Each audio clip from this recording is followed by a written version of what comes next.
नमस्कार दोस्तों, स्वागत है आप सभी लोगों का। तो आज की जो अपनी क्लास रहेगी बेसिक इलेक्ट्रिसिटी के अंदर आज हमने रेजिस्टेंस के बारे में बात करेंगे। रेजिस्टेंस हो गया, कंडक्टेंस हो गया, रेजिस्टिविटी हो गया, कंडक्टिविटी हो गया, इन चारों के बारे में आज हमने बात करेंगे।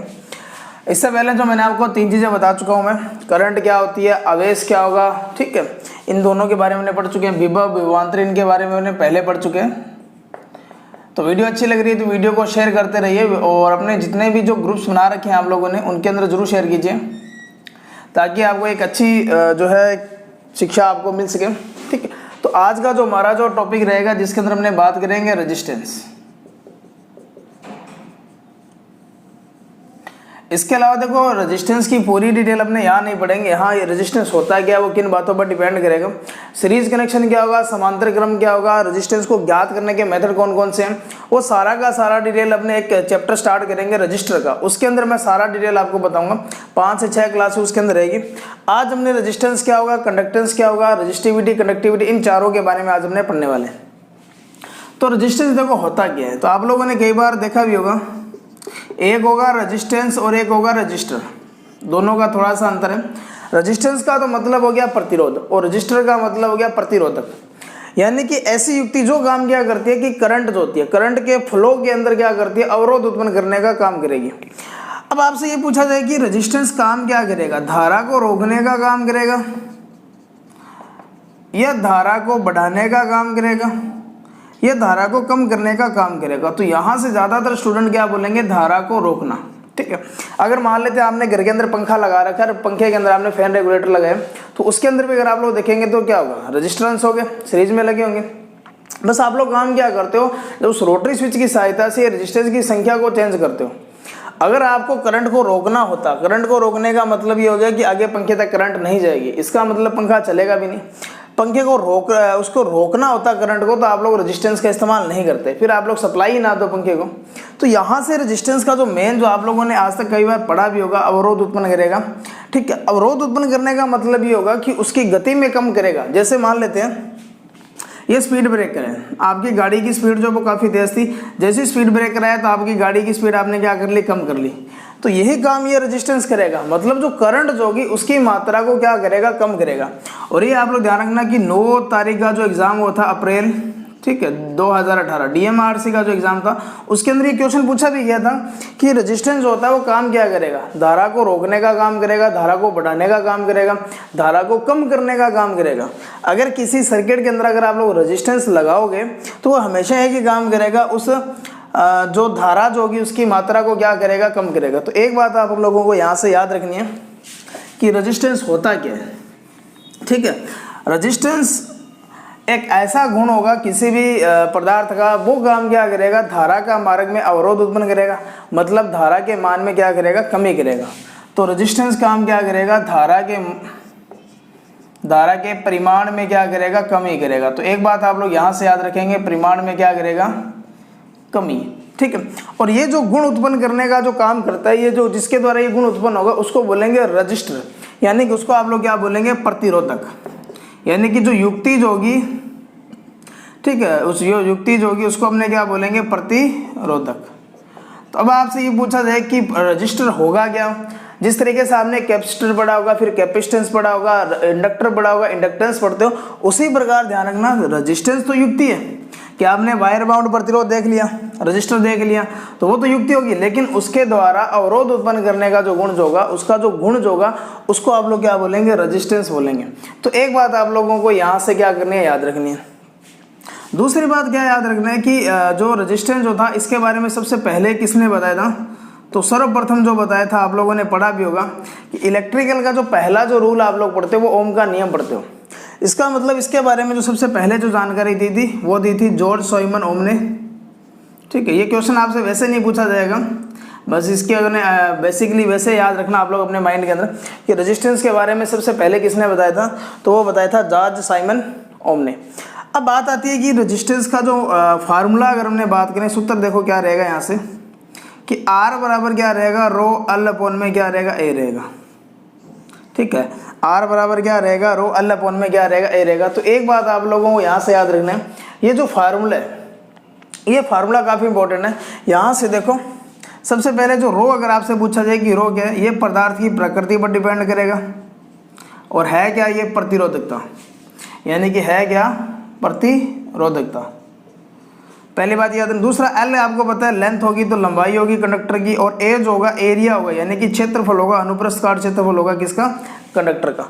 तो ये फार्मूला है, इस फार्मूले से आपको ये तो बातें पता चल चुकी होगी कि रेजिस्टेंस का मान होगा वो किन किन बातों पर डिपेंड करेगा। पदार्थ की प्रकृति पर करेगा, जिसको प्रतिरोधकता भी बोलेंगे हमने, लंबाई पर करेगा और एरिया पर करेगा। तो यहाँ से फार्मूले से 3 बातें आपको पता चल चुकी है। इसके अलावा यहाँ से ये भी याद रखना, ठीक है, एक चीज़ और देखें आप लोग, फार्मूले के अंदर एक चीज़ और देखें कि अगर आपसे पूछा जाए कि अगर ये फार्मूला आपको ये इस तरीके का नहीं देता तो आगे अपने देखेंगे। देखो, तो इसका अपने बात करेंगे डिपेंडेंस, यानी कि निर्भरता किस पर करेगी, रेजिस्टेंस का मान किन बातों पर डिपेंड करेगा और किन बातों पर डिपेंड नहीं करेगा। तो पहला तो आपको ये तो पता चल चुका है कि इसका जो मान होगा वो डिपेंड करेगा पदार्थ की प्रकृति पर। एक सोने का तार है, एक तांबे का तार है, एक चांदी का तार है, अगर वो लंबाई में भी सेम है, एरिया भी उनका सेम है, जैसे मान लेते अपने पास 3 ऐसे कंडक्टर हैं, ठीक है, तीनों का एरिया सेम है, लेंथ सेम है, ठीक है, और वोल्टेज जो दे रहे हैं वो भी सेम है, यानी कि लेंथ और एरिया सबका क्या सेम है। ये मान लेते हैं चांदी का और ये कॉपर का यानी कि तांबे का, और ये किसका है, ये हमने मान लेते हैं लोहे का।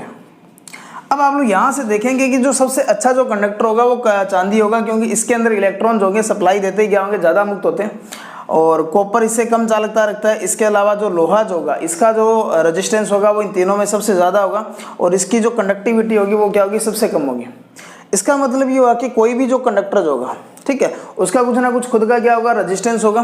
तो ये बात याद रखोगे कि पहला जो आपको याद रखना है पदार्थ की प्रकृति पर, पदार्थ की प्रकृति पर, यानी कि रेजिस्टेंस का मान किस बात पर डिपेंड करेगा, पदार्थ की प्रकृति पर करेगा।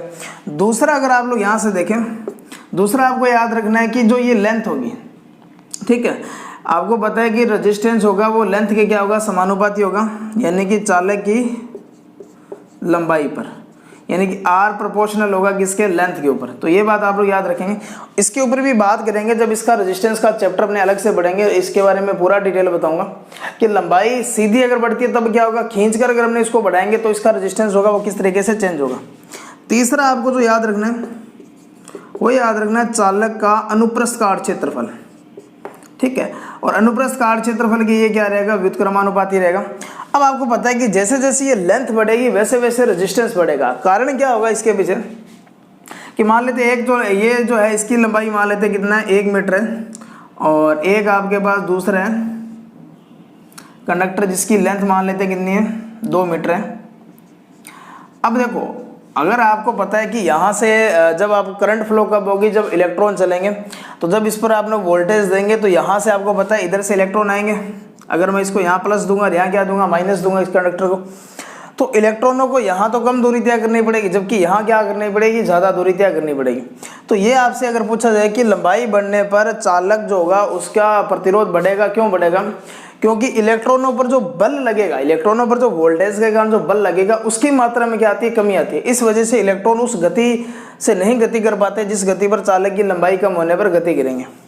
फिर बात आती है एरिया। एरिया आपको पता है कि ये कंडक्टर का एरिया, एक अपने पास एरिया ही है। बात वही है कि जैसे एक कक्षा का गेट है, इसके अंदर अगर आप लोग देखें, एक तो पतला गेट होगा और एक बड़ा गेट होगा, तो वहाँ ज़्यादा जो संख्या में स्टूडेंट बाहर निकलेंगे, तो यहाँ इलेक्ट्रॉनों को जाने के लिए जो मार्ग मिलेगा वो ज़्यादा मिलेगा। इसलिए ध्यान रखना कि जैसे जैसे ये एरिया बढ़ेगा वैसे वैसे रेजिस्टेंस का मान क्या होगा, घटेगा। दूसरी बात क्या याद रखेंगे, R समानुपाती क्या रहेगा, 1/A रहेगा। अब एरिया जो होगा किसी भी कंडक्टर का, जो एरिया जो होगा, चालक जो होगा उसका क्रॉस सेक्शन एरिया अगर आप लोग देखेंगे तो इस तरीके से वर्ताकार होगा, और वर्त का जो एरिया का फार्मूला रहेगा A बराबर रहेगा अपना पाई R का स्क्वायर, ठीक है। अब एरिया जो होगा पाई R का स्क्वायर रहेगा। देखो यहाँ कई जगह छोटा ही लिखा जाता है, कई बार बड़ा ही लिखा जाता है, तो वो थोड़ा सा आप लोग कन्फ्यूज मत होना, ये आपको एग्जाम के अंदर अपने आप मिल जाएगा। इसका मतलब एरिया अगर नहीं दे रखा तो आप लोग त्रिज्या का क्या करेंगे, स्क्वायर करेंगे, और 1/में में क्या करेगा, 1/में R का स्क्वायर चलेगा। और त्रिज्या जो होगी व्यास का क्या होगा, आधा होगा। इसका मतलब इस रेडियस की जगह अगर व्यास रखेंगे तो D/2 रखना पड़ेगा अपने को। तो इसको जब हल करेंगे तो d का स्क्वायर हो जाएगा, 2 का स्क्वायर करेंगे तो 4 आ जाएगा। इसका मतलब रेजिस्टेंस होगा वो त्रिज्या का स्क्वायर चलेगा व्युत्क्रमानुपाती, और व्यास का भी क्या चलेगा, व्युत्क्रमानुपाती चलेगा। तो यहाँ से आपको ये बात याद रखनी है, रेजिस्टेंस होगा वो एरिया के व्युत्क्रमानुपाती होगा, त्रिज्या के वर्ग के व्युत्क्रमानुपाती होगा, और व्यास के भी वर्ग के व्युत्क्रमानुपाती होगा। तो यहाँ से इतनी बात आपको क्या करनी है, याद रखनी है। उसके बाद देखें, अब अगला जो पॉइंट है वो है टेम्परेचर, ठीक है, तापमान पर। अब तापमान पर देखो कैसे डिपेंड करेगा, जैसे अलग अलग मटेरियल होते हैं उनका सबका गुण अलग अलग होगा। कि चालक जो होगा, चालक के अंदर अगर आप लोग टेम्परेचर बढ़ाओगे तो इसके अंदर जो इलेक्ट्रॉन्स होंगे वो काम क्या करेंगे कि जैसे अपने पास कोई कंडक्टर है और जैसे ही इसका टेम्परेचर अगर बढ़ेगा, जैसे ये टेम्परेचर बढ़ेगा तो इसके अंदर जो इलेक्ट्रॉन्स होंगे ना वो क्या करेंगे, आपस में ज़्यादा संख्या में क्या करेंगे, टकराएंगे। उनकी गतिज ऊर्जा में वृद्धि होगी, वो आपस में टकराएंगे। उस वजह से इनकी गति में क्या आएगी, कमी आएगी। इसलिए आप लोगों को याद रखना है कि तापमान बढ़ने पर रेजिस्टेंस का मान क्या होगा, घटेगा। यानी कि तापमान बढ़ने पर चालक जो होगा, ठीक है, चालक जो होगा, चालक का जो रेजिस्टेंस होगा वो तापमान के व्युत्क्रम समानुपाती होगा। और इसके अलावा कुचालक हो गया, यानी कि इंसुलेटर जो मटेरियल होगा कुचालक होगा, उनके अंदर क्या होगा, मुक्त इलेक्ट्रॉन नहीं थे, उनके अंदर तो क्या होगा, जैसे ही आप लोग टेम्परेचर बढ़ाएंगे तो मुक्त इलेक्ट्रॉनों की संख्या में वृद्धि होगी। इसलिए ध्यान रखना कि टेम्परेचर बढ़ाने पर कुचालक जो होंगे उनका रेजिस्टेंस घटेगा। इसके अलावा कुचालक के अलावा अगर आपको अर्धचालक दे दे, सेमीकंडक्टर दे दे, तो उसके अंदर भी ये बात आएगी। लेकिन कुछ कंडक्टर ऐसे भी होते हैं जिनके ऊपर रेजिस्टेंस का कोई इफेक्ट नहीं पड़ेगा। ये अपने टेम्परेचर कोफिशिएंट जब पढ़ेंगे उसके अंदर इसकी अपनी पूरी डिटेल पढ़ने वाले हैं वहाँ पर।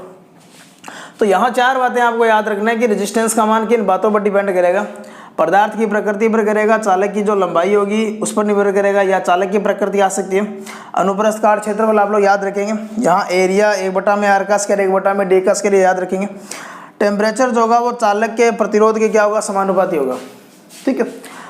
अब आप लोग यहाँ से देखेंगे, इसके अलावा इसके अंदर ग्राफ भी बनाएंगे अपने, अगली जो अपनी जो रजिस्टर का जो टॉपिक पढ़ेंगे उसमें बताऊंगा पूरा इसके अंदर। अभी आप लोग बस इसका बेसिक कंसेप्ट पढ़ते चलिए कि रेजिस्टेंस होता क्या है। तो अब हमने बात करेंगे किन बातों पर डिपेंड नहीं करेगा। तो सबसे पहला देखो, अगर आपके घर के अंदर अगर आप लोग देखेंगे कि जो रेजिस्टेंस होगा उस रेजिस्टेंस के ऊपर अगर आप लोग देखें, उसको एसी सप्लाई पर भी काम ले रहे हो, डीसी पर भी काम में ले रहे हो, तो रेजिस्टेंस होगा उसके ऊपर जो होगा कभी भी फ्रिक्वेंसी का जो मेजरमेंट नहीं होता, क्योंकि वो एसी और डीसी दोनों पर समान रूप से व्यवहार करेगा। और फार्मूले से भी आप लोग देख सकते हो, ठीक है, फार्मूले से भी आप लोग क्या कर सकते हो, देख सकते हो कि रेजिस्टेंस होगा यहाँ कहीं भी फ्रिक्वेंसी नहीं है, इसका मतलब आवृत्ति पर डिपेंड नहीं करेगा, ठीक है। तो आवृत्ति पर डिपेंड नहीं करेगा। अगर आपसे ये बोल दे कि 50 हर्ट्ज पर वो रेजिस्टेंस है वो 10 ओम का प्रतिरोध उत्पन्न करेगा, तो 100 पर कितना करेगा, तो उतना ही रहेगा।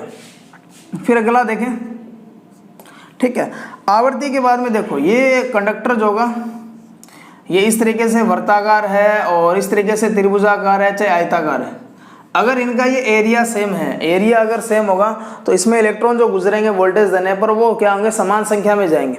तो इसका मतलब ये जो है चालक की क्या शेप, यानी कि चालक की क्या है, आकृति, चालक की आकृति को अंग्रेजी में क्या कहा जाता है, शेप लिख रहा हूँ मैं, ठीक है। तो शेप पर जो होगा वो डिपेंड नहीं करेगा, ये बात आप लोग यहाँ से याद रखेंगे और इंग्लिश में इसको शेप देखेंगे। तीसरा देखो, आपके घर के अंदर जैसे लैंप हो गया, लैंप के अंदर आप लोग वोल्टेज आती है और वोल्टेज का मान कम भी हो जाता है, वोल्टेज का मान ज़्यादा भी हो जाता है। तो रेजिस्टेंस का मान कभी भी चेंज नहीं होता, रेजिस्टेंस उतना ही रहेगा जितना पहले था। इसका मतलब ये हुआ कि ये ईएमएफ या वोल्टेज होगा उस बात पर भी डिपेंड नहीं करेगा। फिर चौथा जो रहेगा वो रहेगा घनत्व, या तो आप लोग घनत्व बोल दें या भार बोल दें, कि अगर कोई कंडक्टर होगा जैसे तांबा हो गया, चांदी हो गया, सोने, अगर कोई भी किसी भी कंडक्टर का जो वेट होगा, वेट कभी भी रेजिस्टेंस का निर्धारण नहीं करेगा। तो ये आप लोग याद रखेंगे। ये इसरो के एग्जाम के अंदर एक बार पूछा गया था, ये आरआरबी जेईई के अंदर 2013 वाले 14 के अंदर होता, उसके अंदर भी ये क्वेश्चन पेपर पूछा गया था। इसके अलावा जो 2015 के अंदर एग्जाम हुआ था आरआरबी, उसके अंदर ये पूछा गया था कि चालक का प्रतिरोध निम्न में से किससे स्वतंत्र रहता है। तो यहाँ आपको याद रखना है चालक की जो आकृति होगी या उसकी शेप जो होगी उससे स्वतंत्र रहेगा।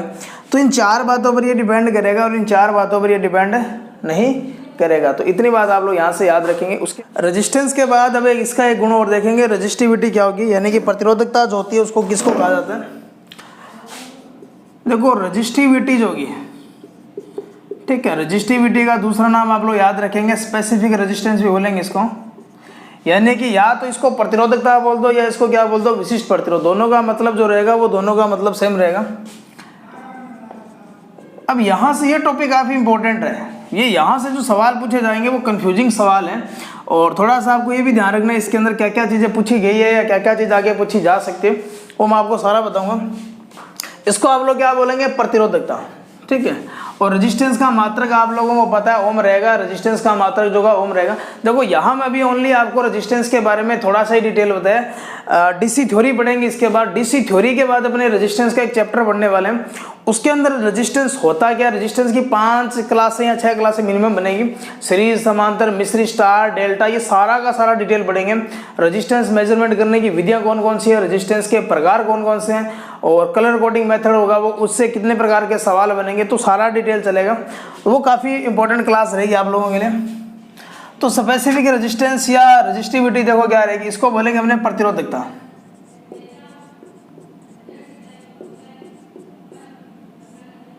अब यहां से इसका मतलब देखो क्या रहेगा, जैसे मेरे पास क्या R बराबर क्या रहेगा, रो L अपॉन में A रहेगा, ठीक है। तो अगर मैं लंबाई का मान 1 मीटर ले लेता हूँ और एरिया का मान ले लेता हूँ 1 मीटर का स्क्वायर, यानी कि L का मान भी 1 है, A का मान भी 1 है, तो R बराबर क्या रहेगा, रो, ठीक है। क्योंकि 1 को अगर 1 से गुणा करेंगे तो क्या आएगा, 1 आएगा, और 1 को 1 से डिवाइड करूंगा तो 1 आएगा, 1 को रो से गुणा करूंगा तो रो। अब यहाँ से डेफिनेशन देखो क्या बनेगी, डेफिनेशन ये बनेगी इकाई लंबाई, ठीक है, इकाई लंबाई, इकाई लंबाई व इकाई अनुप्रस्थ काट क्षेत्रफल, इकाई अनुप्रस्थ काट क्षेत्रफल, ठीक है। इकाई लंबाई है और इकाई अनुप्रस्थ काट क्षेत्रफल है, उस वाले चालक का जो प्रतिरोध होता उसी को आप लोग क्या बोलेंगे, प्रतिरोधकता। इसका मतलब देखो मतलब क्या है यहाँ से, ठीक है, अनुप्रस्थ काट क्षेत्रफल वाले चालक का आर ही रो कहलाता है, यानी कि रो का मतलब क्या होगा, प्रतिरोधकता होगी यहाँ पर। अब एक चीज देखिए यहाँ पे, इसकी डेफिनेशन से आप लोग इसकी सारी बातें समझ जाओगे। पहला तो देखो, ये मान लेते अपने पास कोई भी 100 मीटर लंबा चालक होगा, आपने इसकी लंबाई 1 मान ली फिक्स कर दी और एरिया भी फिक्स कर दिया। अब आपने क्या किया, ओम मीटर लिया और इसका रेजिस्टेंस मेजरमेंट किया। अब ये जो रेजिस्टेंस आपको बता रहा है वही इसकी क्या है, प्रतिरोधकता है। मतलब आपने यहाँ लंबाई और एरिया दोनों को क्या कर दिया, फिक्स कर दिया। उस समय इसका जो रेजिस्टेंस होगा वही इसका क्या कहलाता है, रेजिस्टिविटी कहलाता है। तो यहाँ से एक बात आपको याद रखना है। दूसरी बात, इसका फार्मूला अगर आप लोग देखें, ठीक है, फार्मूला देखें सबसे पहले रो का अगर आप लोग मान निकालें तो रो बराबर क्या रहेगा, ये एरिया जो होगा भाग में इधर आएगा तो क्या हो जाएगा, गुणा हो जाएगा, तो R इंटू ए अपॉन में क्या आ जाएगा, L। तो ये रेजिस्टिविटी का क्या बन जाएगा, फार्मूला बन जाएगा। तो यहाँ से आपको क्या याद रखना है कि रो जो होगा वो R इंटू ए अपॉन में क्या रहेगा, L रहेगा। अगर इसका मात्रक अगर आप लोग देखें, यूनिट देखें इसकी, ठीक है, मात्रक देखो, रेजिस्टेंस का मात्रक क्या रहेगा, ओम रहेगा, और एरिया जो होगा मीटर का क्या लेंगे, स्क्वायर लेंगे, और लंबाई क्या लेनी पड़ेगी, मीटर में लेनी पड़ेगी। तो इस मीटर से ये मीटर क्या हो जाएगा, कैंसिल, तो ओम इंटू क्या मिलेगा, मीटर।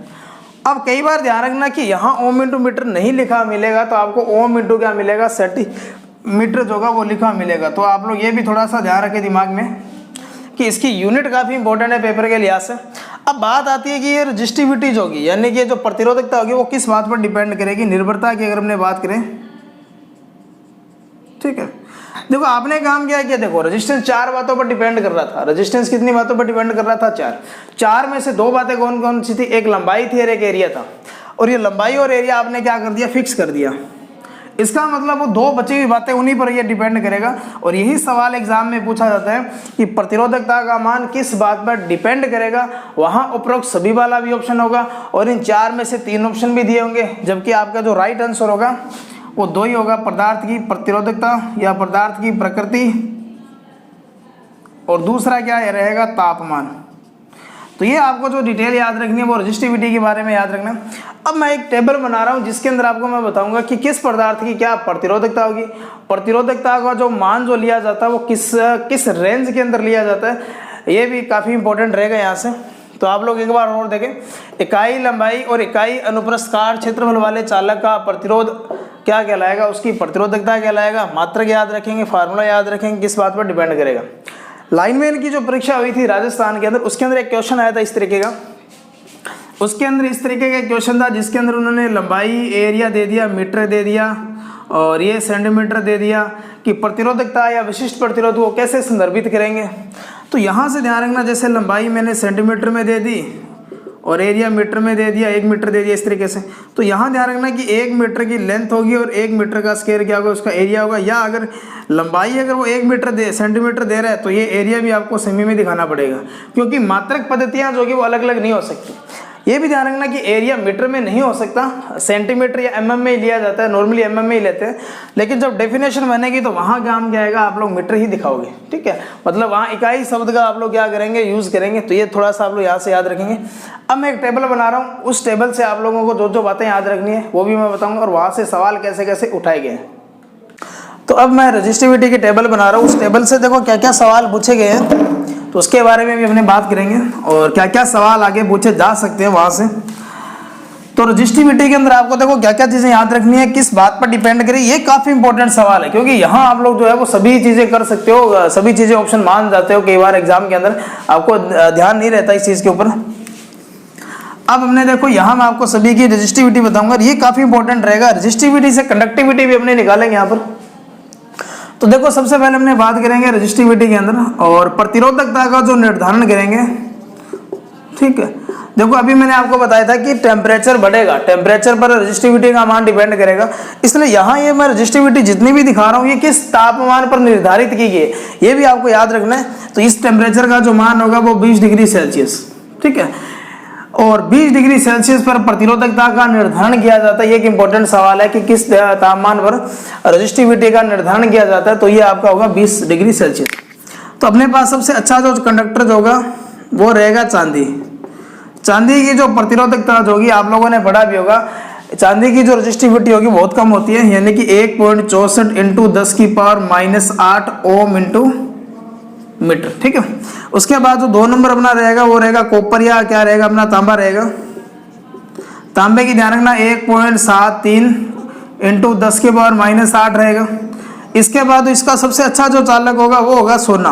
अब कई किताबों में सोने को जो है वो पहले नंबर पर माना गया है, लेकिन ये गलत है। ध्यान रखना सोने की जो चालकता जो होगी वो 3 नंबर पर आती है और इसका रहेगा 2.44 इंटू 10⁻⁻8। देखो ये आप लोग याद रखना इस चीज़ को, क्योंकि यहाँ से सवाल भी पूछे गए। ये कोई जरूरी नहीं है कि वैल्यू आप लोगों को याद रखने में दिक्कत आएगी, कोई दिक्कत नहीं आएगी। 2 से 3 बार अगर इसको रीड करेंगे तो आपको आसानी से याद हो जाएगा। सोने के बाद में रहेगा वो रहेगा एल्यूमिनियम, ठीक है। एल्यूमिनियम की रहेगी 2.86, ठीक है। अब देखो ये सवाल जो है इसरो का एग्जाम हुआ था 2016 के अंदर, उसके अंदर ये पूछा भी गया था। अब पूछा क्या गया था पूरा तो मुझे याद नहीं, कि इनकी प्रतिरोधकता का घटता क्रम पूछा था या बढ़ता क्रम पूछा था, या चालकता का घटता क्रम पूछा था या बढ़ता क्रम। अगर इसी क्वेश्चन के अंदर अगर आपसे पूछा जाए कि निम्न में से चालकता का सही बढ़ता क्रम कौन सा होगा, तो बढ़ता क्रम में देखो सबसे पहले आएगा एल्यूमिनियम, फिर सोना आएगा, फिर तांबा आएगा, फिर चांदी आएगा। प्रतिरोधकता का बढ़ता क्रम पूछ ले तो पहले चांदी आएगी क्योंकि इसका कम होगा, फिर तांबा, फिर सोना, फिर एल्यूमिनियम। तो ऐसे भी सवाल पूछे गए हैं, तो यहाँ से आप लोग याद रखेंगे। उसके बाद देखो 5 नंबर पर जो आता है वो आता है टंगस्टन। टंगस्टन का जो रहेगा ये 5.52 इंटू 10 की पावर क्या रहेगा -8 रहेगा टंगस्टन का। ये आप लोग यहाँ से क्या करेंगे, याद रखेंगे। टंगस्टन के बाद जो अगला जो नंबर आता है वो आता है जस्ते का। अब देखो ये नीचे वाले मैं आपको क्यों बता रहा हूँ, क्योंकि कई बार क्या होता है एग्जाम के अंदर ये पूछा जाता है निम्न में से विद्युत का सबसे अच्छा चालक है, मतलब सबसे अच्छा चालक वो होगा जिसकी प्रतिरोधकता कम होगी, तब आपको ये काम देगा वहां पर। तो इसका जो याद रखेंगे वो 6 इंटू 10 की पावर क्या याद रखेंगे -8 ओम इंटू क्या रहेगा मीटर रहेगा। उसके बाद देखें निकल रहेगा, ठीक है। निकल की अगर हमने बात करें तो निकल का जो रहेगा वो रहेगा अपना 7.8, यानी कि 7.8 इंटू 10 की पावर -8 इंटू मीटर रहेगा। उसके बाद देखें निकल के बाद अगर आप लोग देखें आयरन जो होगा, लोहे का जो होगा, लोहा जो होगा, उसका जो मान रहेगा वो 10 इंटू 10 की पावर -8 ओम इंटू क्या रहेगा मीटर रहेगा। लोहे के बाद अगर हमने टिन की बात करें तो इसका जो रहेगा ये रहेगा 11 पॉइंट जो रहेगा 58 रहेगा इंटू 10 की पावर -8 ओम इंटू क्या रहेगा मीटर रहेगा। और उसके बाद शीशा देखें, ये शीशे का जो पूछा गया था ये आप लोग जयन का एग्जाम देखे 2018 के अंदर जो लीक हो गया था, उसके बाद दोबारा करवाया गया था, उसके अंदर ये क्यों पूछा गया था कि शीशा जो होती है उसकी प्रतिरोधकता क्या रहेगी। तो शीशे की प्रतिरोधकता याद रखेंगे 20.6 इंटू 10 की पावर -8 ओम इंटू क्या रहेगा, मीटर रहेगा। और इसके अलावा ध्यान रखना मैग्नीन होगा, ठीक है, एक मैग्नीन होगा और एक क्या होगा, यूरेका होगा। और इसके अलावा एक चीज और याद रखेंगे जो मैंने आपको बताया भी था कुछ दिन पहले, नाइक्रोम, ठीक है, नाइक्रोम का भी मैंने आपको बताया था। तो इसका जो रहेगा वो 48.5 इंटू 10 की पावर -8। दूसरी बात क्या याद रखेंगे, ठीक है, ये 48.2 होगा इसका। और यूरेका का याद रखेंगे 49 इंटू 10 की पावर -8 याद रखेंगे। और नाइक्रोम का बताया था मैंने 108.5 इंटू 10 की पावर -8, आगे ओम इंटू मीटर आएगा। और एक आप लोग याद रखेंगे पारे की, ठीक है, पारा का इसका डबल करेंगे यूरेका का तो 98 आ जाएगा, तो 98 इंटू 10 की पावर -8। अब यहां से देखो ये जो आपको मैंने टेबल जितनी भी बताई है, एक बार तो आपको लगेगा कि ये याद नहीं होगी, लेकिन 2 से 3 बार अगर आप लोग इसको रीड करेंगे, जोड़े बना बना के अगर आप लोग याद करेंगे तो आपको याद हो जाएगा आसानी से। इन 4 की तो आपको याद करनी ही करनी है।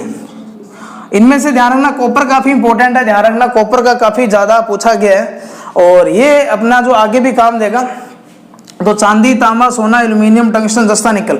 अब इनमें से आपको घटता क्रम बढ़ता क्रम पूछे तो आप लोग बता सकते हो प्रतिरोधकता का, चालकता का। इसके अलावा यहाँ से सीधा पूछा जा सकता है शीशे की प्रतिरोधकता क्या होगी, टिन की क्या होगी, मैग्नीन की क्या होगी, नाइक्रोम की क्या होगी, ठीक है। तो ये आप लोग थोड़ा सा यहाँ से याद रखेगा। उसके बाद देखो, और 20 डिग्री टेम्परेचर पर यह प्रतिरोधकता का निर्धारण किया जाता है। अब एक चीज और बता रहा हूँ, थोड़ा सा गौर कीजिए इस चीज के ऊपर। देखो अभी मैंने आपको बताया था कि जो चांदी होगी, सिल्वर जो होगा, चांदी की प्रतिरोधकता 1.64 इंटू 10 की पावर -8 ओम इंटू क्या बताया मैंने, मीटर बताया, ठीक है। इसी को अगर आप लोग देखो, इस मीटर को अगर मैं काम क्या करता हूँ, सेंटीमीटर में चेंज करता हूँ, ठीक है, तो 1.64 इंटू 10 की पावर -8 ओम इंटू मीटर की जगह क्या लिखेंगे, 100 सेंटीमीटर लिखेंगे अपने। अब ये जो 100 सेंटीमीटर है, इसकी अगर आप लोग पावर बनाओगे तो 10 की पावर क्या बनेगी, 2 बनेगी। तो 1.64 इंटू 10 की पावर -8 और ये 10 की पावर क्या रहेगी, 2 रहेगी, ठीक है। अब 2 ये माइनस का 8 है, तो अब इसको कैलकुलेट करेंगे तो 1.64 इंटू 10 की पावर -6 ओम इंटू क्या आएगा, सेंटीमीटर आएगा, मीटर हट जाएगा यहाँ से। अब ये जो माइनस की 6 इसको क्या लिखोगे, माइक्रो लिखोगे।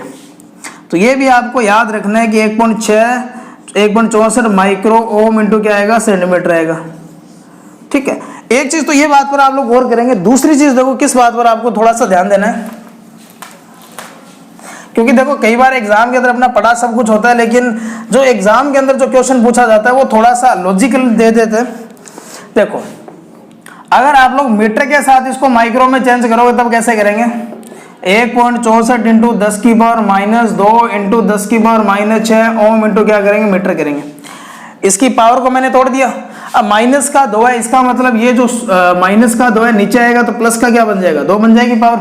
और ये प्लस की 2 है, इसका मतलब क्या है, 100 है। और ये माइनस का जो 6 बचेगा इसको तो लिखेंगे माइक्रो, ओम इंटू मीटर वैसे ही लिखेंगे।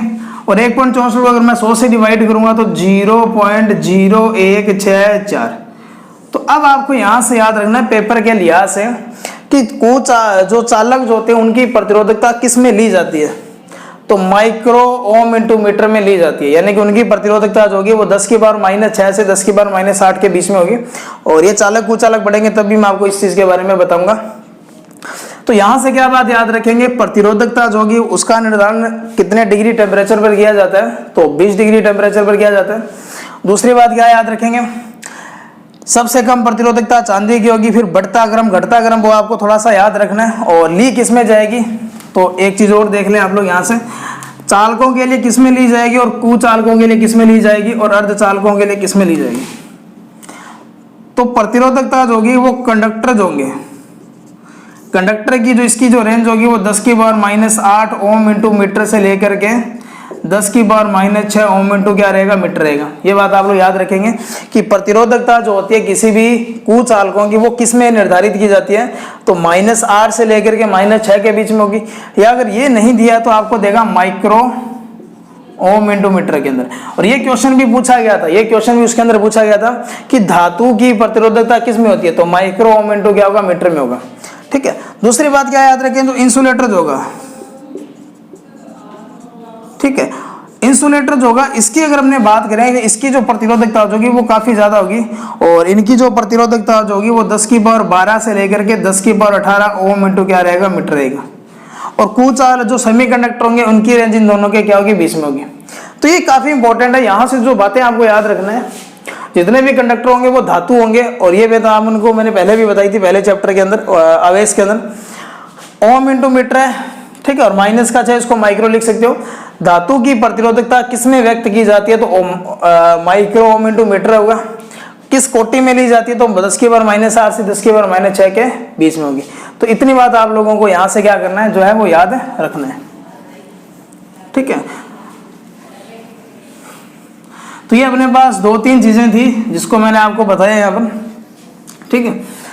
तो यहां से बातें आपको क्या करनी है, याद रखनी है। देखो कंडक्टेंस जो होता है इसको क्या कहा जाता है, चालकता को कहा जाता है हिंदी के अंदर।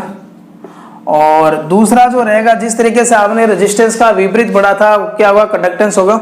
यानी कि ये जो कंडक्टेंस होगा वो ऐसा गुण होगा जो चालक के अंदर क्या करेगा, धारा में सुगमता प्रदान करेगा, या जिस वजह से करंट फ्लो होती है वो कौन सा होगा, वो होगा कंडक्टेंस।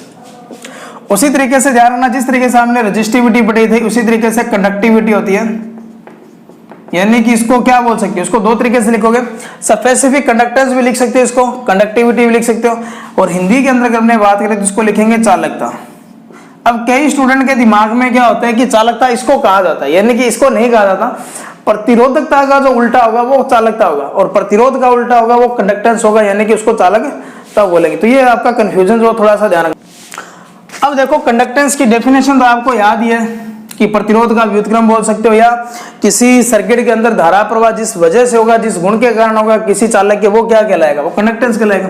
तो जी जो होगा इसको जी से लिखा जाएगा, जी बराबर होगा वो 1 में क्या रहेगा, आर रहेगा।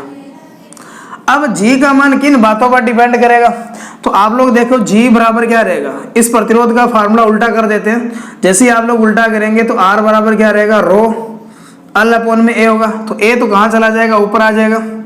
तो जी बराबर क्या आएगा, ए रो अपॉन में क्या आएगा, एल आएगा, ठीक है। तो ये आपको यहां से क्या करना, याद रखना, इसका फार्मूला जो होगा वो ये बनेगा, या तो ये दे देगा या क्या दे देगा, ये दे देगा, ठीक है। तो ये बात आप लोग क्या करेंगे, यहां से याद रखेंगे कि जो जी का जो फार्मूला होगा ये आपको दिमाग में रखना ही है, ये तो सभी को पता है, लेकिन ये भी थोड़ा सा याद रखेंगे। अब इसकी यूनिट की अगर हमने बात करें, मात्रा की अगर हमने बात करें, देखो यूनिट देखो क्या बनेगी इसकी, प्रतिरोध का जो होगा उसका क्या रहेगा, ठीक है। 1 में क्या लिखेंगे, इसको ओम लिखेंगे, ये लिखेंगे। दूसरी बात क्या लिखेंगे, 1 ओम जो होगा इसको लिखेंगे ओम इनवर्स। 1 ओम को उल्टा लिखोगे तो क्या लिखेंगे, महो, क्योंकि ओम का उल्टा होगा, विपरीत होगा। या इसको 1 ओम है तो इसको क्या लिखेंगे, प्रति ओम भी लिखोगे। प्रति ओम अगर यूनिट पूछा जाए तो इस ओम को देखकर ये नहीं करेंगे आप लोग कि ये रेजिस्टेंस की यूनिट है, ये कंडक्टेंस की यूनिट है। फिर देखो 1 ओम को आप लोग क्या लिख सकते हो, साइमन भी लिख सकते हो। तो ज्यादातर पेपर के अंदर जो सवाल पूछा जाता है कि कंडक्टेंस की यूनिट कौन सी है, या तो आपको साइमन दे देगा या महो दे देगा।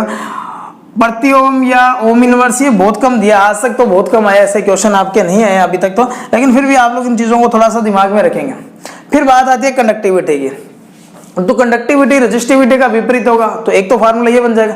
दूसरा आपको क्या बात याद रखना है कि इकाई लंबाई और इकाई अनुप्रस्थ काट क्षेत्रफल वाले पदार्थ की जो चालकता जो होगी वही क्या कहलाती है, प्रतिरोध जो चालकता वो जो होगा, ठीक है, वही उसकी क्या कहलाती है, चालकता कहलाती है। यानी कि इसका जो होगा सिग्मा जो होगा वो क्या आएगा, 1 में क्या आएगा, रो आएगा, ठीक है, 1 में रो आएगा। इसका मतलब आपको याद रखना, इस रो का जो फार्मूला जो होगा सिग्मा बराबर 1 में क्या आएगा, रो आएगा। अब इसकी अगर आपको यूनिट अगर निकालनी है, मात्रक इसका अगर बनाना है तो इसके कई मात्रक बन सकते हैं। 1 में महो, ये जो दे रखा रो, इसका फार्मूला देखो, इसका मात्रक देखो क्या बनेगा, 1 में ओम इंटू मीटर बनेगा। अब आप लोग देखो 1 में ओम है तो इसको ऊपर लेके जाएंगे, 1 ओम को इतने को ऊपर लेकर के जाओ, तो 1 ओम का मान क्या लिखोगे, महो लिख सकते हो। और ये भाग में मीटर पड़ा, इसको ऐसे ही छोड़ दो, तो ओ महो प्रति मीटर हो जाएगा इसका मात्रक। इस महो की जगह आप लोग क्या लिख सकते हो, साइमन भी लिख सकते हो। तो आपका एक मात्रक क्या बनेगा, साइमन प्रति मीटर बन जाएगा। फिर देखो और क्या बनेगा, इस 1 ओम को ऊपर लेके जाएंगे तो ओम इनवर्स बनेगा, तो आप लोग ओम इनवर्स लिख सकते हो। 1 मीटर को ऊपर लेके जाएंगे तो मीटर इनवर्स लिख सकते हो। इसके अलावा और देखो 1 ओम को क्या लिख सकते हो, प्रति ओम लिख सकते हो। तो इसी तरीके से इसको क्या लिखोगे, प्रति ओम और 1/मीटर इसको क्या लिखेंगे, प्रति मीटर। तो ये भी आप लोग यहाँ से क्या करेंगे, याद रखेंगे कि जो कंडक्टिविटी होगी वो रेजिस्टिविटी का विपरीत होगा। दूसरा बात क्या याद रखेंगे कि जो महो प्रति मीटर इसकी यूनिट होगी, साइमन प्रति मीटर जो होगी वो भी यूनिट होगी, ओम इनवर्स मीटर इनवर्स भी इसी की यूनिट होगी कंडक्टिविटी की, प्रति ओम प्रति मीटर भी इसकी यूनिट होगी। तो यहाँ से कितने मर्जी आप लोग फार्मूले बना सकते हो, लेकिन पेपर के लिहाज से अगर देखें तो ये इकाई जो होगी वो सबसे ज़्यादा इंपॉर्टेंट है। ये जो है वो सबसे ज़्यादा इंपॉर्टेंट है और यहाँ ये जो पार्ट है वो सबसे ज़्यादा इंपॉर्टेंट है। तो इतनी बातें आपको याद रखना है, ठीक है। अब कंडक्टिविटी देखो, ये यहाँ से मैं 2-3 चीज़ें और बताऊंगा, थोड़ा सा ध्यान से समझना। अब कंडक्टिविटी निकालेंगे अपने,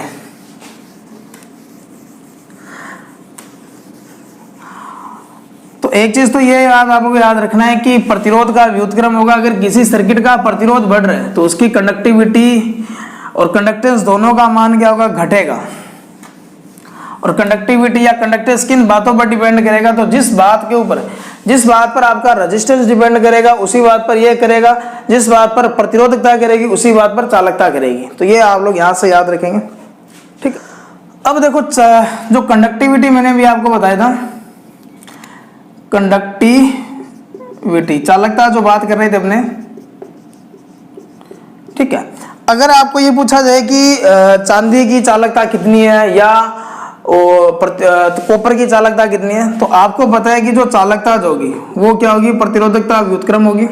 अगर मेरे को चांदी की निकालनी है, सिल्वर की निकालनी है, तो मैं काम क्या करूंगा, 1/1.64 इंटू 10 की पावर क्या लिखूंगा, -8 लिखूंगा, यही होगा। अब आप लोग देखें, अगर इसको एक थोड़ा सा देखें ध्यान से, इसका चांदी की जो प्रतिरोधकता मैंने यहाँ रख दिया, अगर मैं इसका व्युत्क्रम करूंगा तो मेरे को चांदी की क्या मिल जाएगी, कंडक्टिविटी मिल जाएगी, यही होगा। तो आप लोग काम क्या करेंगे, 1/64 का डिवाइडेशन करके देखो, और ये 10 की पावर -8 था, इसको ऊपर लेके जाएंगे तो ये 10 की पावर क्या बनेगी, प्लस की बनेगी। अब मैं 1.64 को डिवाइड करके देखता हूँ इसका मान कितना आता है। अगर मैं इसको डिवाइड करूंगा तो एक को इसका जो मान आएगा 0.6097 आएगा। अब देखो, अगर इसको डिवाइडेशन देखो, आपको ये याद हो जाएगा, 3-4 बातें याद रखनी है।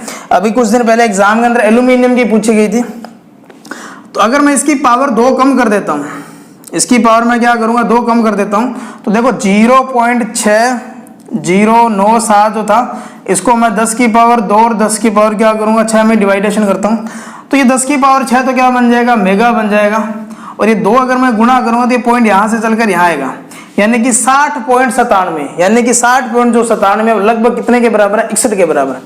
तो 61 क्या आएगा, महो, और इसकी जो यूनिट होगी महो क्या आएगा, महो के बाद में आगे क्या आएगा, मेगा महो प्रति मीटर। आगे इसकी क्या लिख सकते हो, यूनिट लिख सकते हो। तो अगर आपको चांदी की अगर चालकता पूछी जाए कितनी होगी, तो 61 मेगा महो प्रति मीटर लिखेंगे। इसी तरीके से अगर आप लोग कॉपर की निकाल के देखेंगे, यानी कि कॉपर क्या रहेगा अपने पास, तांबा रहेगा, तो कॉपर की अगर आप लोग निकालेंगे तो कॉपर का क्या करेंगे, 1/1.73 इंटू 10 की पावर -8। इसको कैलकुलेट करके देखो, आपका जो मान आएगा कितना आएगा, तो ये 57.80, तो 57.80 यानी कि लगभग कितना आएगा, 58 मेगा महो प्रति मीटर। इसी तरीके से कॉपर के बाद में गोल्ड, जो सोना जो था, इसकी अगर हमने निकालेंगे तो इसका आएगा 2.44 इंटू 10 की पावर -8। तो एक को आप लोग 2.44 से डिवाइड करके देखेंगे तो कितना आएगा, 40.98, लगभग आपका कितना आएगा, 41 मेगा महो प्रति मीटर। फिर आपको याद रखना, एक और याद रखेंगे, एल्यूमिनियम जो भी पूछा गया था, ठीक है। तो इसका अगर निकालेंगे तो 1/, में अपने काम क्या करेंगे, एल्यूमिनियम का जो मान आएगा वो आएगा 2.86 इंटू 10 की पावर -8। तो 2.86 को जब इसको करके देखेंगे तो 34 अपना आएगा, ये 0.3496, यानी कि लगभग कितना आएगा आपका, 35 मेगा महो प्रति मीटर। तो ये 4 आपको याद रखना है। ये तो था सिल्वर का, ठीक है। चांदी का 61 होगा, कॉपर का 58 होगा, सोने का आपका 41 रहेगा, और एल्यूमिनियम का कितना रहेगा, 35 रहेगा। मान कैसे निकला ये मैंने आपको सारा मेथड आपको यहाँ से बता दिया। अब एक चीज देखो, अगर आप लोगों को किसी का भी पूछे तो आपका जो कैलकुलेशन करने का जो तरीका रहेगा वो ये रहेगा, और यहाँ से आपको याद भी हो चुका होगा, ठीक है। पेपर में ऐसे कैलकुलेशन होती नहीं है, क्योंकि वहाँ आपको और भी क्वेश्चन करने होते हैं, तो इनको थोड़ा सा याद रखें। अगर इन 4 में से आता है, अगर कोई और कोई ऑप्शन देता है, जैसे अपने को दे दिया उसकी शीशे की दे दी, तो आपको उसका प्रतिरोधकता याद रखनी है और इसको कैलकुलेट करना आना चाहिए। अब देखिए आप लोग